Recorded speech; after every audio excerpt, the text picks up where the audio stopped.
దీని రామఫలం అంట, చాలా టేస్ట్గా ఉంటుంది ఫ్రూట్. మనకి ఇయర్కి ఒకసారి మాత్రమే దొరుకుతుంది ఇది. సీజనల్ ఫ్రూట్ కంపల్సరీ తినాలి, ఎందుకంటే నెక్స్ట్ సీజన్ మనం ఉంటామో ఉండమో తెలియదు కాబట్టి. ప్లీజ్ మీరు కూడా ఈ ఫ్రూట్స్ తిని లైక్ చేసి సబ్స్క్రైబ్ చేసుకోండి.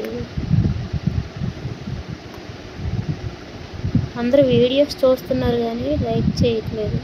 ప్లీజ్ లైక్, సబ్స్క్రైబ్ చేసుకోవడం మర్చిపోకండి.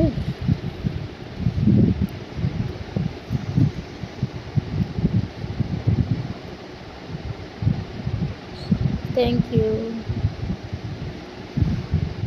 నన్ను ఇలా మీరు సపోర్ట్ చేయండి, మరి కొంతమందికి రీచ్ అవుతుంది వీడియో. Thank you, bye.